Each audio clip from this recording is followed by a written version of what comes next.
Well, Simon, I don't know about you, but I am rather glad to be sat in your garden with bright blue skies surrounding us. I've been laid up for most of the winter, I'm not fishing. I know you've been out yourself, but for me, I can't help but feel like my injuries have disappeared just in time, because it's what, 17 degrees today? Yeah, it's lovely, isn't it? I mean, yeah, I've been lucky enough to get my string pulled a few times, particularly in December, but yeah, the spring sunshine, the daffodils are coming out, snowdrops are just about past now. You really feel that, you know, we've turned the corner. I know it's late February and we're filming this on a blistering, lovely day, but you know, it's spring has arrived. Yes, and we can only hope that this stays, because you step outside now and it's not cold, is it? Well, we're in t-shirts now, but it's cold at night, isn't it?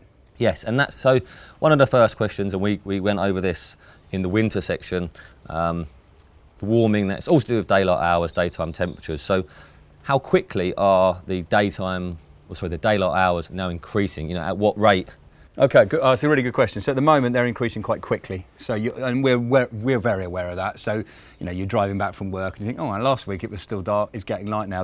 We're at the point. So the shortest day is in the latter half of December, around the 22nd, 23rd of December, and the longest day is in the middle of June, late June, 22nd, 21st, 22nd of June. So you've got that period in the middle now where the daylight is increasing very quickly every day. And obviously Mother Nature is very finely tuned into that, and so are the fish. So although we're getting some cold nighttime temperatures, and you know, spring, if you characterise spring, you get lovely sunny days like today. We're sitting in a t-shirt at 7 o'clock tonight, it'll be freezing cold and we may have grass frost by tomorrow morning.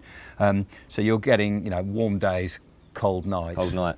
So although Mother Nature is, you know, the fish will definitely be responding to that, and light levels have increased, it's bright, but the water temperature is still cold. And we take today, we're sitting here, I'm in a t-shirt, so yourself. It feels lovely to be outside. However, water temperatures are still about 8 degrees. Now for a carp, which as I think we spoke about in the winter issue of Sipography, for a carp that originated in a warmer part of the planet than we are now, 8 degrees is still cold water. So for our quarry, they are still probably thinking they'd like it to be a bit warmer. And that plays into a lot of what I think we're going to talk about in this piece today. Yeah, so one question I have from you, and you know, the nice thing about this is I get to look at all my fishing over the years and you pick examples. So classic day in February, shallow part of the lake, filled to brim with carp. Most people probably don't expect them to head like they do, but you can literally find a massive percentage of the carp all stacked up in this sort of depth of water. No, that's a great point. One thing that, I mean, we go outside, you can feel when it's warm, it's when it's cold, but a carp is very finely tuned to its environment, and half a degree difference is significant to a fish. So the carp will get into a warm patch of water if they can. Now, bizarrely, even in the tanks at VS Fisheries, we see that. So there's some of those blue tanks which we've seen in the past.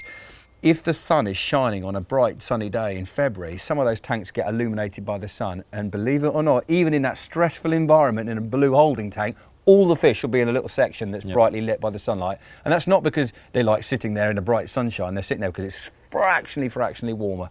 So they want to make the most of any opportunity to get warm. So at this time of year, particularly if you're fishing short sessions, think, right, where is the warmest place on the lake? That's where I need to go. 100%.